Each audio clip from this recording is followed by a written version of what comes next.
Assalamualaikum dan selamat sejahtera. Nama saya ialah Arina Farhana binti Muhammad Hisham, pelajar tahun akhir 4 SCSR. Tajuk projek sarjana muda saya ialah Penambahbaikan Sistem Kehadiran Pelajar Universiti Teknologi Malaysia. Penyelia projek ini ialah Cik Marina binti Mak Arsyad. Izinkan saya teruskan kepada sedikit pengenalan projek.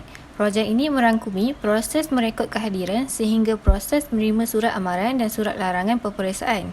Pembangunan sistem ini adalah bertujuan untuk mengatasi masalah-masalah yang dialami oleh pengguna dalam sistem sedia ada. Sistem ini berasaskan aplikasi web dan mudah alih. Pengguna aplikasi web terdiri daripada pensyarah, penyelaras program dan staf pejabat akademik. Manakala pengguna aplikasi mudah alih ialah pelajar UTM. Beralih kepada masalah dan penyelesaian masalah. Hasil daripada temubual bersama salah seorang pensyarah di sekolah komputeran, didapati terdapat masalah dalam proses menganalisa kehadiran pelajar. Pensyarah perlu melakukan analisa kehadiran secara manual bagi mengenal pasti pelajar yang kerap tidak hadir. Proses ini memerlukan pensyarah untuk memuat turun banyak fail dan menyemak yang mana setiap fail mewakili satu waktu kuliah. Jika pensyarah telah mengadakan 10 kuliah dalam tempoh sebulan, maka pensyarah perlu menyemak setiap fail tersebut. Ini telah menggunakan masa yang lama dan dirasakan tidak efisien. Penyelesaian masalah yang dibuat untuk pensyarah adalah mewujudkan laman khas yang boleh memaparkan peratus kehadiran pelajar. Selain memantau peratus kehadiran pelajar, pensyarah boleh terus menjana dan menghantar surat amaran atau surat larangan kepada pelajar yang bermasalah tanpa perlu melalui staf pejabat akademik. Selain itu, terdapat juga fungsi untuk mengemas kini rekod kehadiran pelajar. Fungsi ini penting untuk menukar status kehadiran pelajar jika diperlukan. Seterusnya, temubual bersama staf pejabat akademik telah diadakan dan mendapati tiada platform khas untuk memohon surat amaran dan surat larangan. Proses ini menggunakan email sebagai medium utama. Masalah yang dikenal pasti adalah email-email berkaitan surat amaran dan surat larangan telah bercampur dengan email-email daripada sumber yang lain. Ini adalah sukar untuk staf pejabat akademik memantau perkara-perkara yang berkaitan. Juga menyukarkan staf untuk mencari semula surat-surat tersebut. Oleh itu, satu halaman khas diwujudkan bagi menghimpunkan rekod-rekod pengeluaran surat amaran dan surat larangan untuk memudahkan staf. Walaupun surat tidak perlu lagi dimohon oleh pensyarah, staf pejabat akademik masih perlu mengambil tahu dan memantau rekod-rekod pengeluaran surat-surat tersebut. Bagi pelajar pula, soal sidik telah dijalankan bersama 30 orang pelajar. Beberapa soalan ditanyakan bagi mengumpul maklumat dan hasilnya mendapati pelajar kurang prihatin tentang jumlah ketidakhadiran mereka. Ini adalah kerana tarikh-tarikh tidak hadir tidak dipaparkan bersama dalam rekod kehadiran di aplikasi UTM Smart.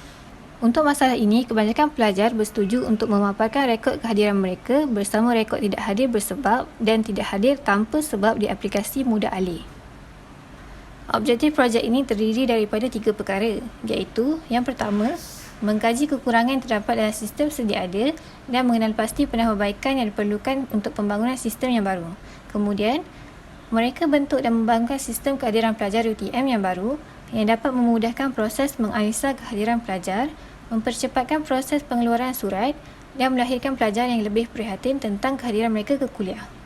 Dan yang terakhir adalah menguji keberkesanan dan ciri-ciri keselamatan sistem dibina bagi memastikan sistem berfungsi dengan baik. Skop projek ini juga terdiri daripada 3 perkara, iaitu pengguna sistem kehadiran pelajar UTM yang dibangunkan ini adalah terdiri daripada pensyarah, staf pejabat akademik, penyelaras program dan pelajar UTM. Sistem ini adalah tertumpu dalam kawasan UTM Sukudai sahaja. Dan sistem ini melibatkan pembangunan aplikasi mudah alih, iaitu untuk kegunaan pelajar dan aplikasi web khas untuk kegunaan pensyarah, staf pejabat akademik dan penyelaras program. Metodologi yang digunakan untuk menjayakan projek ini adalah metodologi model prototype. Terdapat 6 fasa, iaitu fasa perancangan, analisa keperluan, reka bentuk, pembangunan sistem, pengujian dan penilaian serta penyelenggaraan. 3 fasa yang pertama dilakukan semasa PSM 1 dan 3 fasa yang terakhir pula dilaksanakan semasa PSM 2. Diteruskan dengan reka bentuk seni bina sistem. Boleh dilihat di sini terdapat 4 kategori pengguna. Bermula dengan sebelah kiri atas, penyelaras program akan menggunakan aplikasi web dan hanya terdapat satu modul, iaitu melihat laporan keseluruhan program. Penyelaras kursus adalah pengguna yang tiada dalam sistem sedia ada. Staf pejabat akademik juga adalah pengguna aplikasi web. Modulnya adalah melihat rekod pengeluaran surat amaran dan melihat rekod pengeluaran surat larangan. Kedua-dua modul ini adalah hampir sama. Seterusnya, pengguna aplikasi web yang terakhir adalah pensyarah UTM. Pensyarah mempunyai 3 modul iaitu memapar kod QR kehadiran, melihat rekod kehadiran pelajar dan melihat peratus kehadiran pelajar. Pengguna terakhir sistem dan merupakan pengguna tunggal aplikasi mudah alih ialah pelajar UTM. Modulnya ada 2 iaitu mengimbas kod QR kehadiran dan melihat rekod kehadiran.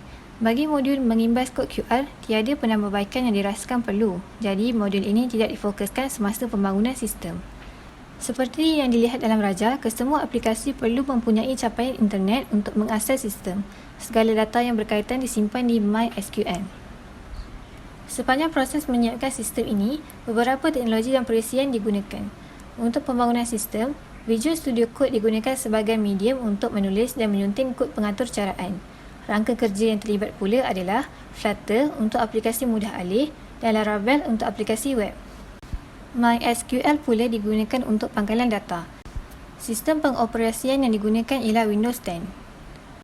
Dalam proses dokumentasi, perisian yang digunakan ialah Microsoft Office Word dan Excel, Draw.io, Google Drive dan Google Docs. Akhir sekali adalah mengenai elemen rangkaian dan keselamatan. Elemen rangkaian yang wujud adalah rangkaian pelayan pelanggan dan integrasi sistem. Manakala elemen keselamatan adalah pengesahan pengguna, ujian aplikasi web dan mudah alih, pengesahan input dan output, kawalan akses dan penyulitan kata laluan. Sekian sahaja pembentangan saya. Terima kasih.